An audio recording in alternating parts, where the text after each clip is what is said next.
اللہ الرحمن الرحیم۔ حضرت عبداللہ بن عمر رضی اللہ تعالی عنہ روایت کرتے ہیں،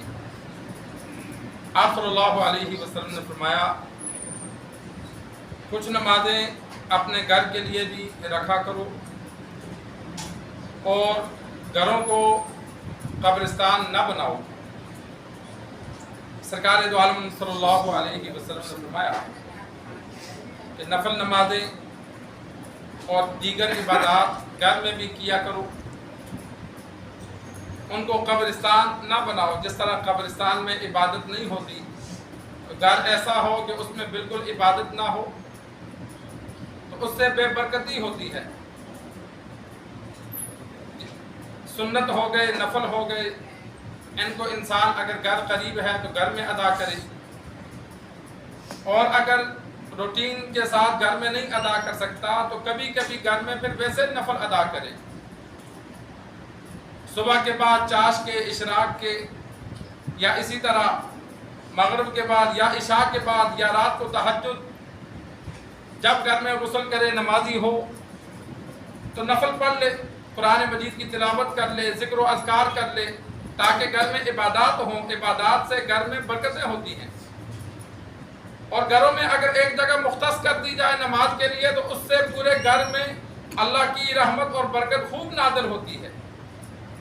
پہلے دور میں گھروں میں مسجد ہوتی تھی، خواتین بچے وہاں نماز پڑھتے، یا مرد جب جماعت سے لیٹ ہو جاتے تو وہاں نماز ادا کرتے۔ آج کل ہم نے جائے نماز رکھا ہے، جہاں دل کرتا ہے بچھا کے پڑھ لیتے ہیں، جگہ متعین نہیں کرتے۔ نماز تو ہو جاتی ہے لیکن جو ایک جگہ متعین کرنے سے برکت ہوتی ہے وہ نہیں ملتی۔ ایک جگہ اگر گھر میں ہو سکتا ہے، اللہ نے اتنا گھر دیا ہے کہ جس میں کچھ حصہ نماز کے لیے مختص ہو سکتا ہے، تو لکڑ کی چار دیواری بنا کر انسان، تاکہ بچے وہاں، چھوٹے بچے نہ جائیں، جگہ ناپاک نہ کریں، تو اس جگہ کی تھوڑی سی رکاوٹ کمرے میں بنا دی جائے کہ 2-4 بندے وہاں نماز پڑھ سکیں، یا 2 بندے پڑھ سکیں۔ اگر بڑا گھر اللہ نے دیا ہے تو ایک پورا کمرہ، میں ایک جگہ نکاح پڑھانے گیا، بڑا افسر تھا، نام نہیں لیتا،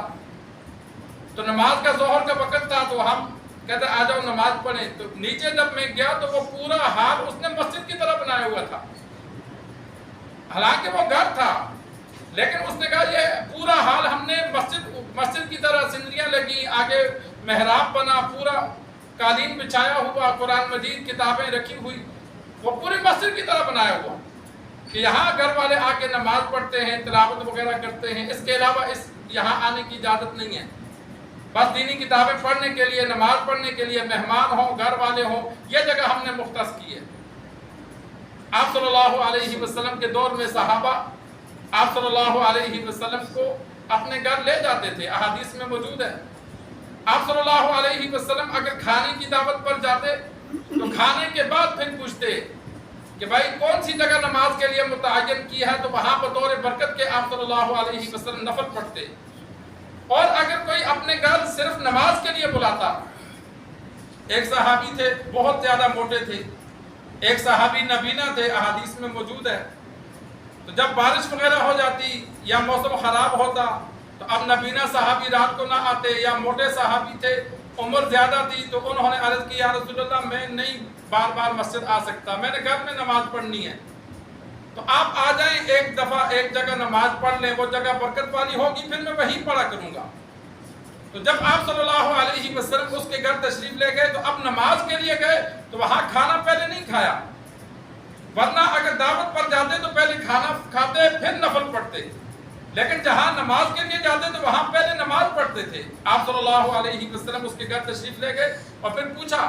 کون سی جگہ نماز کے لیے رکھی ہے، اس نے عرض کیا رسول اللہ یہ جگہ میں نے نماز کے لیے متعین کی ہے، تو آپ صلی اللہ علیہ وسلم نے پھر وہاں نفل ادا کیے کہ یہ جگہ برکت والی ہو گئی، اب تم سب یہاں نماز پڑھا کرنا۔ تو آج تو ہمارے گھروں میں وضو کا ہی انتظام نہیں ہے، حالانکہ گھروں میں اب اگر یہ جو ہاتھ دھونے والا ہے اس میں وضو کرو تو مجھ جیسا بندہ تو کر ہی نہیں سکتا۔ اب گندے پاؤں اٹھا کے اوپر بندہ دھوئے، وہ سارے چھینٹے کپڑوں پہ پڑتے ہیں۔ گھر میں انسان کوشش کرے کہ ایک دو ٹوٹیاں ایسی بنا دے جہاں خواتین ہوں یا مرد ہوں بیٹھ کر آرام سے وضو کر سکے۔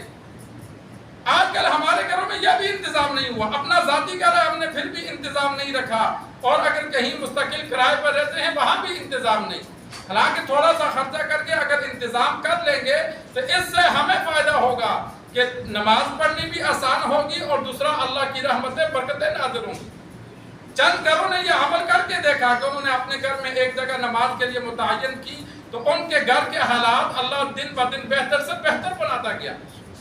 تو دنیا کا بھی فائدہ ہے، آخرت کا بھی فائدہ ہے.